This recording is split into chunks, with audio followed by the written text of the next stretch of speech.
एक ऐसी जटिल बीमारी है जो लोगों को सोचते ही आधा बीमार वो खुद हो जाते हैं। नमस्कार, मैं नेहा स्वागत करती हूँ आपका न्यूज़ रांची मेल में। वहीं हम जानेंगे सर क्या कुछ कहेंगे। कैंसर का नाम सुनते ही लोगों का शरीर में एक थरथराहट शुरू हो जाता है। कैंसर एक्चुअली एक सोसाइटी में स्टिग्मा है। जैसा आपने बोला, कैंसर का किसी भी फैमिली में किसी भी माने पर्सन को पता चलता, चाहे वो फादर हो, मदर हो, डॉटर हो, किसी को भी पता चलता है तो एक होपलेसनेस आती है और लोग डर जाते हैं, क्योंकि कैंसर का मतलब ऐसा हमारे परसेप्शन में बैठा हुआ है कि कैंसर का मतलब कि लाइफ का एंड है, अब आगे ज़्यादा कुछ हो नहीं सकता।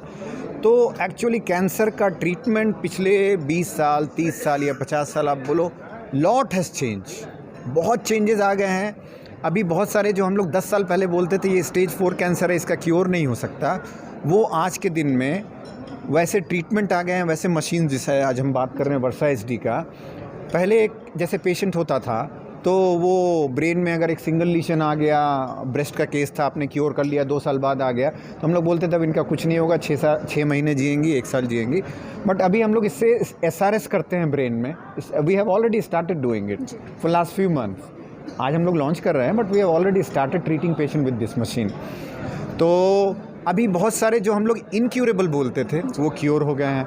बहुत सारे केसेस में आपने अभी नाम सुना होगा टारगेटेड थेरेपी, इम्यूनोथेरेपी, अभी बताया गया प्रेसिजन मेडिसिन, अभी बताया गया इंडिविजुअलाइज या पर्सनलाइज मेडिसिन। तो ये सब चीज़ें आ रही है और कैंसर में चीज़ें बदल रही हैं। इम्पॉर्टेंट चीज़ कैंसर में ये है कि आप डायग्नोज अर्ली करो और ट्रीट अप्रोप्रिएटली करो। ये 2 चीज़ के लिए डायग्नोस्टिक आपके अच्छे होने चाहिए। आपके स्टेजिंग के लिए जैसे CT scan, PET scan, MRI, जैसे हमारे यहाँ भी PET स्कैन वगैरह है, तो स्टेजिंग के लिए वो चाहिए। आपने डायग्नोसिस और स्टेजिंग कर लिया, वंस यू आर डन, तो मोस्ट ऑफ द वर्ल्ड में ये कैंसर जो है, कैंसर ट्रीटमेंट स्टेज बेस्ड है। और जब ये करते हैं तो उसका सही ये आता है रिज़ल्ट। तो diagnosis, staging, right treatment at right time, mostly at the first time. अगर आप ये करोगे तो मैं, जैसा हमारे चेयरमैन ने भी कहा कि अगर आप ये करते हो, जैसे मैं गले के कैंसर का एग्जांपल देता हूँ, अगर आप स्टेज 1 में सिर्फ रेडिएशन से ट्रीट करते हो 95% लोग ठीक हो जाते हैं। स्टेज 2 में ऑलमोस्ट 80% लोग ठीक हो जाते हैं। स्टेज 3 होते होते 60-70 आ जाता है। और स्टेज 4A में 50% लोग ठीक होते हैं। और स्टेज 4B का मतलब हो गया कि बीमारी पूरे शरीर में फैल गई है, तो उसमें फिर सर्वाइवल 1 साल 2 साल से ज़्यादा नहीं होता। तो this is how things have change. Sir, as we know that the Electra, Varja, SD platforms, there are various stages in the cancer. Is there any particular stage when this technology is not going to help out or cope up with the actual situations of the patient? I should answer in English or Hindi? Hindi. Okay. Then basically इसमें हम लोग simple palliative radiotherapy या conventional radiotherapy 3D इसको बोलते हैं, उससे लेके हम लोग टॉप एंड जो मैंने बताया स्टीरियोटैक्टिक रेडियोथेरेपी, सब संभव है इस मशीन से। तो ऐसा कोई भी पेशेंट नहीं, हम नहीं बोल सकते कि इससे ट्रीट नहीं कर सकते। जो पैलिएटिव वाला पार्ट भी कर सकते, IMRT भी कर सकते, IGRT भी कर सकते, स्टीरियोटैक्टिक ट्रीटमेंट भी कर सकते। तो ये बहुत बड़ा रेंज है इस मशीन का। This is one of the most high and machine in the world, not in Ranchi. So this machine is available in all big cities including Ranchi में भी है, वर्ल्ड के दूसरे पार्ट्स में भी है। जी सर, यहाँ पे मिडिल क्लास के लोगों को क्या कुछ सुविधा दी जाएंगी इस अस्पताल? तो कैंसर जो है ना ही गरीब देखता है, ना अमीर देखता है, ना मिडिल क्लास। ये सारे स्टेजेस में सारे लोगों में होता है, डिफरेंट बैकग्राउंड इकोनॉमिकली जो होते हैं, और सारे एजेस में भी होता है। तो हमारे पास बच्चे ऐसे हैं, अभी हम लोग घूम के हमारे पीडियाट्रिक, अभी they have went to our hospital, we have got paediatric oncology also.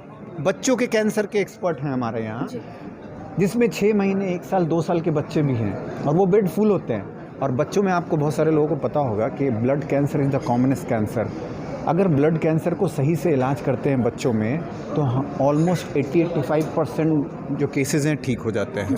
तो ये सारे इकोनॉमी बैकग्राउंड वाले को भी कवर करते हैं ये कैंसर, सारे ages, adolescent, kids, middle age 20-30 year age, 40 year, 50 year, 70 years, 80 years, सबको एज करते हैं। कमिंग टू मिडिल क्लास को कैसे, तो मिडिल क्लास का ये है कि मिडिल क्लास आजकल गवर्नमेंट ने भी जिनको कर रखा है 8 लाख इनकम तक जिनका है उनको गवर्नमेंट भी हेल्प कर रही है। बहुत सारे लोग अपना कैश में कराते हैं और हमारे पास अपने हॉस्पिटल के स्कीम्स हैं, फाउंडेशन जिसमें एक है फाउंडेशन HCG का।